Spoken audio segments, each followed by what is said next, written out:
Bonjour à tous, il est sorti un petit teaser de 30 secondes je crois, sur la saison 2 de The Walking Dead d'Ariel Dixon. Oui, déjà parce qu'il faut savoir qu'ils ont enchaîné, le tournage de la saison 2 juste après avoir terminé la 1re. Donc ça prouve que les 2 saisons étaient déjà, écrites puisque je crois qu'ils ont enchaîné le tournage à peine, 1 mois ou 2-3 mois après. Donc on va regarder le teaser ensemble, on va analyser rapidement et je vais vous donner les infos qu'il y a à voir pour cette saison 2 puisque grâce à la Comic Con de jeudi dernier, on en a eu pas mal. Je t'invite à laisser un petit pouce bleu, très important pour la chaîne. Et c'est parti, hein. I don't know if this is the place I'm supposed to be. Thinking about all the people I left behind. Wondering if they're still thinking about me. The man that was here. Where is he? J'étais sûr qu'elle allait foutre la merde de la station-service. To look for somebody you haven't met. There was hope of finding him alive. Yes. Ok, The Book of Carol, saison 2, 2024. Donc déjà oui, la série arrivera, donc excusez-moi, en 2024, puisque comme je vous ai dit, ils ont enchaîné le tournage. Alors je ne sais pas où ils en sont, mais ils ont déjà bien avancé. Donc on aura Rick et Michonne en février, et sûrement pour septembre, comme on a eu pour Daryl Dixon, la saison 2. Voilà, c'est une bonne chose, puisque ça permet de ne pas trop attendre. Dead City, à comparaison, ils n'ont pas encore commencé le tournage de la saison 2, donc à mon avis, ça va arriver pour 2025. Mais comme Dead City se passe des années après et que c'est vraiment une réelle quête secondaire, c'est pas très grave. C'est vrai que Daryl, Scott Gimple avait confirmé à la Comic Con jeudi dernier que Rick et Michonne, World Beyond et Daryl Dixon sont connectés sur une même toile de fond. Donc je pense qu'ils essayent de garder les séries assez proches les unes des autres pour créer une cohérence et peut-être donner envie aux gens de mater Daryl si certains se mettent à découvrir Rick et Michonne, ils disent ah mais putain qu'est-ce qui se passe avec Daryl, on va aller voir. Je pense que c'est aussi un moyen pour eux de gérer le Walking Dead Universe afin que pas qu'ils gagnent en popularité, mais qui permettent peut-être à certains qui avaient quitté le navire justement d'y retourner. Le Mont-Saint-Michel, je vois bien moi le groupe de Jeunet essayer justement de le prendre d'assaut, et Daryl et Carol, au fur et à mesure de la saison, quand ils se retrouveront, essaieront de former les gens au combat, et je suis persuadé qu'on aura quelque chose comme ça, les hommes de Jeunet et elles-mêmes qui attaqueront le nid, et il y a moyen de faire des choses vraiment excellentes en termes de scènes d'action et de propositions au Mont-Saint-Michel. C'est visuellement magnifique, il n'y a rien à dire. On l'utilise assez bien pour l'instant, même si on en a vu que très peu à l'épisode final.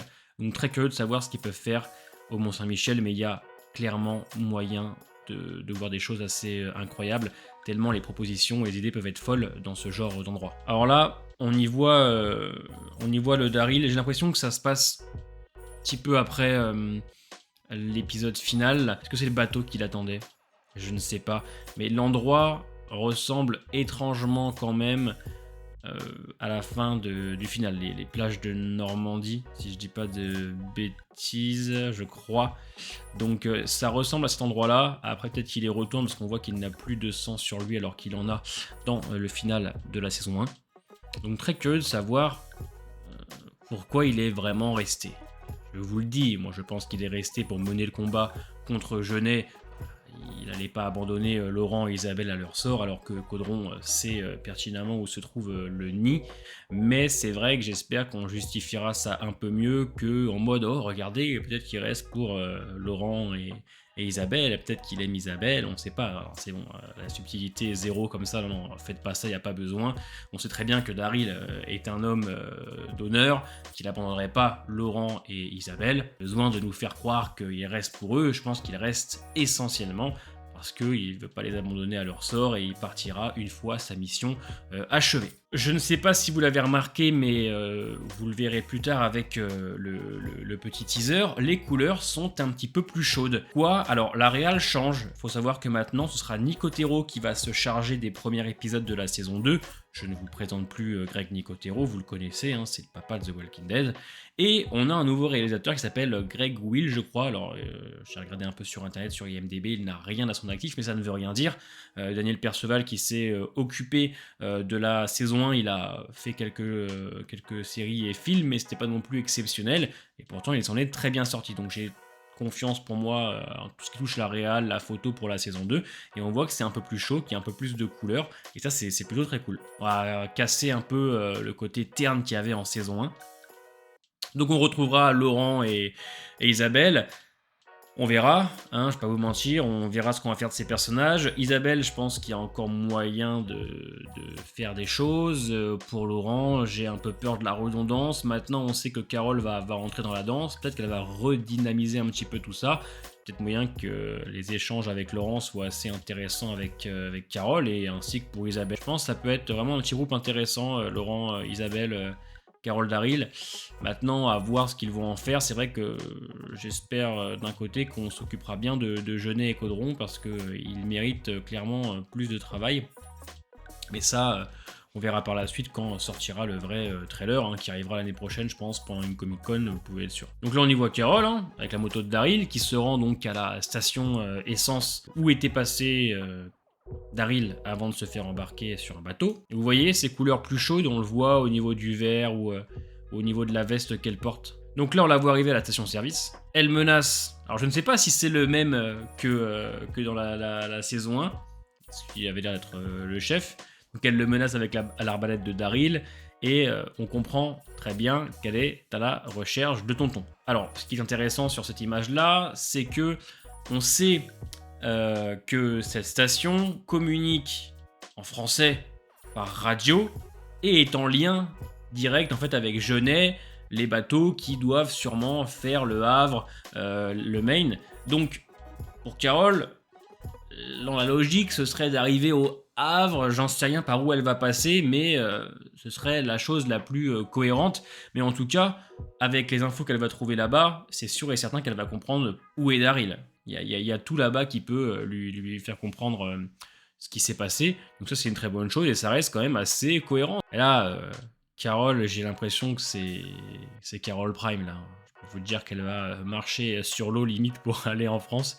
Elle va rigoler zéro, et c'est une bonne chose. Donc là, c'est cool. On va mettre la petite scène rapidement. Il y a Isabelle derrière, il y a Falou. D'accord. Ce qui prouve que... Là, c'est Falou, hein, je pense. Oui, ça sert d'être lui. Il y a Isabelle derrière. Et du coup, moi, je vous le dis, ça sonne clairement comme un combat contre Jeunet. Je pense qu'ils vont motiver des personnes à entrer en guerre avec eux, parce qu'ils n'auront pas le choix pour sauver le nid. Et ce qui est bien, c'est que des personnages installés comme Falou, on va les revoir. Falou, très efficace.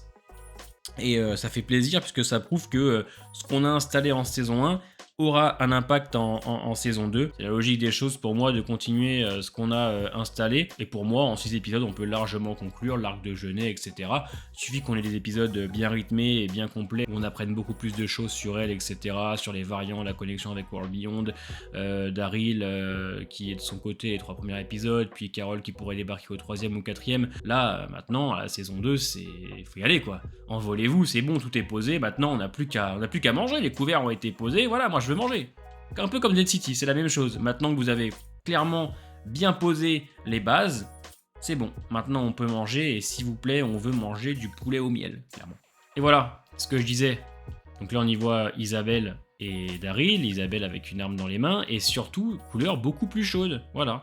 Donc c'est bien, ça va nous permettre de changer un petit peu de style sur la saison 2. Il y aura toujours ce côté un petit peu terne, mais des couleurs un peu plus jaunes, orangées, qui vont permettre de changer un petit peu de style. Bon, là on y voit Carole en PLS. Je pense qu'elle est... Alors, c'est drôle, puisque ici, j'avais vraiment l'impression que ça ressemblait à l'endroit de la base de Jeunet. Vous voyez ? Mais en fait, pas du tout. Je pense qu'elle est encore aux États-Unis, là, justement. Et ensuite, on la voit en grande galère dans la voiture. J'adore le visuel avec ce sang qui est presque limite rouge fluo. Donc voilà, la série qui va s'appeler The Walking Dead Daryl Dixon, The Book of Carole. Toujours plus long, le bordel. Hein. Donc c'est la saison 2, mais il fallait bien qu'on rajoute Carole dedans, puisque Carole... même si il y en a qui ne l'apprécient pas, et honnêtement, les gens qui n'apprécient pas Carole, c'est une minorité, hein. On est tous à l'apprécier. C'est un des personnages les plus populaires de l'univers The Walking Dead, qui a une des meilleures évolutions, et qui est généralement dans les plus grands épisodes de la série. Alors moi je peux comprendre qu'on n'aime pas le personnage, hein, on n'est pas obligé d'apprécier tout le monde, et je suis content parce que la commu, même ceux qui l'apprécient pas, savent que c'est un gros personnage dans le fond. J'ai reçu plein de commentaires pour me dire alors moi je suis pas très fan de Carol, mais je dois admettre que c'est vraiment quelqu'un et c'est plutôt cool qu'elle revienne. Donc c'est un personnage qui plaît pas à tout le monde, même si elle a une très grosse fanbase si vous saviez. Mais même ceux voilà, qui sont pas spécialement touchés par le personnage savent très bien que c'est l'un des plus gros en fait de l'univers The Walking Dead. Et moi je suis pas trop du genre à taper dessus parce que c'était moins bien en saison 9 et 10. Il n'y a pas que Carol qui était moins bien en saison 9, 10, même 11. C'était beaucoup de personnages, etc. Donc je vais pas lui taper sur les doigts et la prendre elle personnellement parce que c'était un tout. Et pour moi, Carol peut encore raconter des choses, comme Daryl l'a fait dans la première saison de The Walking Dead, Daryl Dixon. Daryl et Carol, c'est un duo qui fonctionne très bien, il y a une vraie alchimie, donc à mes yeux, il y a moyen de faire quelque chose de vraiment très sympathique. Même Carol avec d'autres personnages. J'imagine Carol face à Jeunet, Carol avec Laurent, Carol avec Isabelle, Carol qui rencontre Falou. Je pense qu'il y a vraiment moyen de faire des choses très sympathiques avec cette saison 2. D'ailleurs, cette saison 2 doit être vraiment meilleure en tout point. Et c'est impossible à mes yeux qu'elle soit moins bien que la première. Maintenant que tout est posé, encore une fois, je me répète, c'est comme Dead City, mais faut y aller. Le couvert est dressé, on n'a plus qu'à manger. Donc voilà pour ces petites infos. La série arrive donc en 2024, sûrement en fin d'année. Greg Nicotero et Greg Will s'occuperont maintenant de la réalisation. On le voit un petit peu que ça change au niveau des couleurs. J'ai hâte quand même d'un côté, même si la saison 1 m'a un petit peu déçu, je suis toujours assez motivé pour suivre la saison 2. Comme c'était pas une catastrophe, c'était assez solide, bien évidemment que je vais continuer. J'espère juste qu'elle sera beaucoup plus forte que la première saison. Donc voilà pour cette petite réaction, avis rapide, analyse. J'attends bien évidemment le trailer qui arrivera l'année prochaine pour pouvoir vous sortir une vraie analyse et explication. Là, c'était histoire de vous montrer un petit peu ce qui se passait autour de cette saison 2 et les infos qu'on avait.